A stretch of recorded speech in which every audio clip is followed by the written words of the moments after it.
Hello and welcome to Customer Experience Magazine. My name's David Dungay. I'm here with Maxine from 8x8. Maxine, Head of Public Sector, I should say. How are you doing, Maxine? Great, thank you very much. It's great to have you here. I wanted to talk to you today, Maxine, just to really delve into what the public sector are telling you right now, where those challenges are, how they're sort of thinking about things like AI. Have to have a conversation with AI in it, right?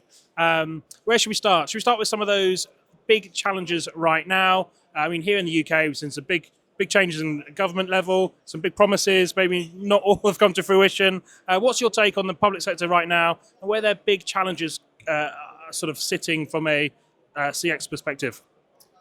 The biggest challenge I see is when it comes to meeting that rising demand. And I mean the demand and the expectation across patients, across tenants, across students, where they expect to be able to have their needs met across the channels of their choosing in a speed that's set by them. In order to give that kind of service, you're looking at an enterprise grade retail level service, but with a relatively stricken budget. Absolutely. Well, maybe let's talk about how some of those public sector organisations are trying to approach that challenge as well. We're seeing a lot of adoption of AI in the sector.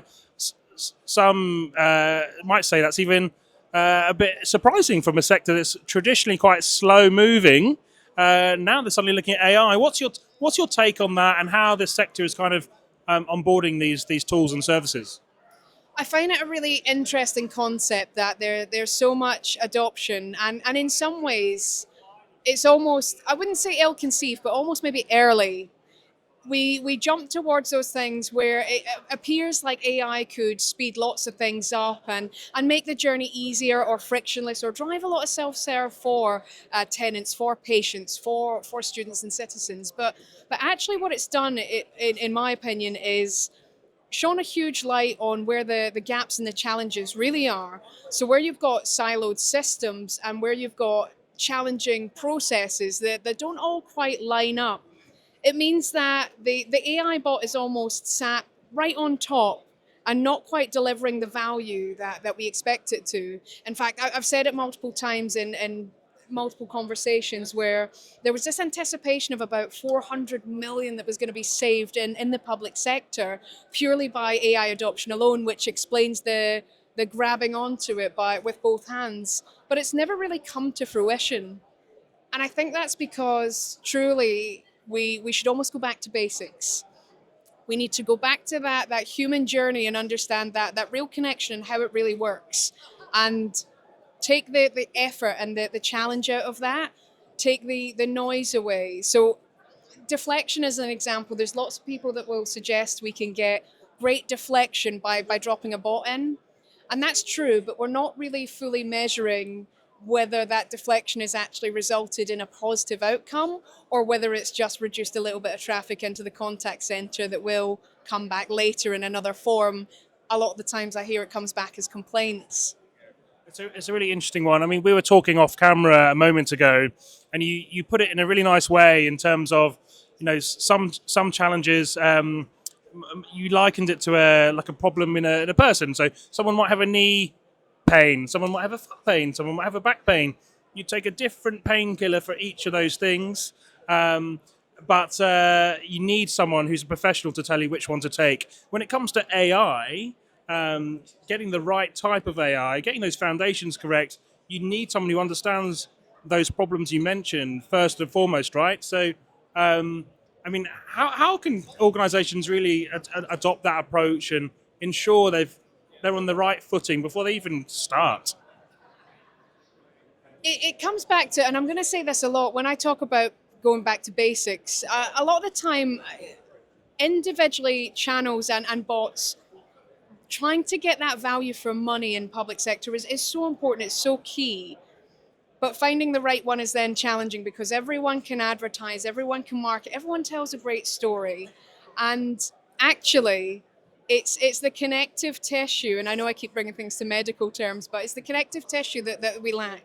And what I mean by that is you can buy an absolutely outstanding bot from one organization, you buy the voice from an absolute best of breed in another, and let's say you buy the SMS just as an example.